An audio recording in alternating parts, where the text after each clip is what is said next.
बिस्मिल्लाहिर्रहमानिर्रहीम।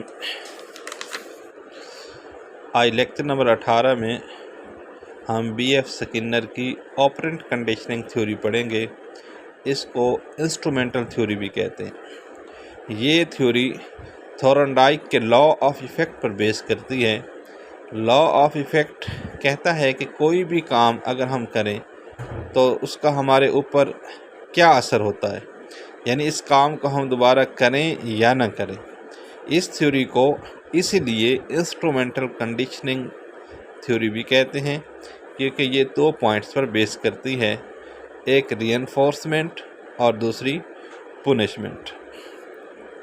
इनके मुताबिक अगर काम का अच्छा असर पड़े तो बार बार करते हैं, और अगर काम का बुरा असर पड़े तो काम को छोड़ देते हैं।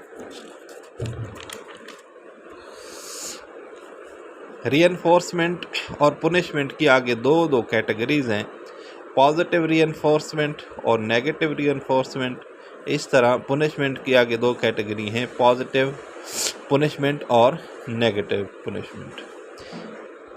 रीइंफोर्समेंट क्या है? इसका मतलब है कि जब हम अच्छा काम करें तो रिपीट करने के लिए जो कुछ हम करते हैं उसको रीइंफोर्समेंट कहते हैं।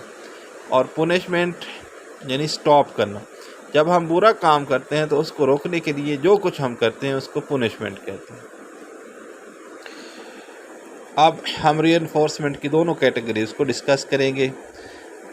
पॉजिटिव रीइंफोर्समेंट, अगर कोई अच्छा बिहेवियर रिपीट करवाने के लिए बच्चे को कुछ देता है तो ये पॉजिटिव रीइंफोर्समेंट है। अगर बच्चा चाहता है कि मुझे साइकिल लेकर दें क्योंकि बच्चा क्लास में मुतवातिर फर्स्ट आ रहा है, तो हम उसको साइकिल लेके देंगे ताकि वो इस काम को रिपीट करे, इस बिहेवियर को रिपीट करे।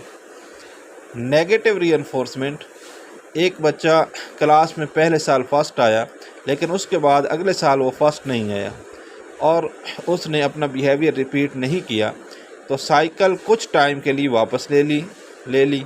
जब उसके मार्क्स अच्छे आ गए तो वो साइकिल उसको वापस कर दी। इस तरह पुनिशमेंट की भी दो कैटेगरीज़ हैं, एक पॉजिटिव और एक नेगेटिव। पहले पॉजिटिव रीइंफोर्समेंट पढ़ते हैं। क्लास में बच्चे ने शरारत की, बच्चे को इस काम से रोकने के लिए 2 थप्पड़ लगा दिए या उसको होमवर्क एक्स्ट्रा दे दिया, यानी बच्चे को वो दे दिया जो वो लेना नहीं चाहता था। नेगेटिव पुनिशमेंट, बच्चा फेल हो गया, अब उससे रोकने के लिए बच्चे से मुस्तकिल मोबाइल वापस ले लें कि आप तो ज़रूर पढ़ोगे, यानी बच्चे से वो ले लिया जो वो देना नहीं चाहता था। उम्मीद है आज के BF स्किनर की ऑपरेंट कंडीशनिंग थ्योरी या इंस्ट्रूमेंटल थ्योरी आपको समझ आ गई होगी। अगली वीडियो में फिर मिलेंगे। अल्लाह हाफिज़।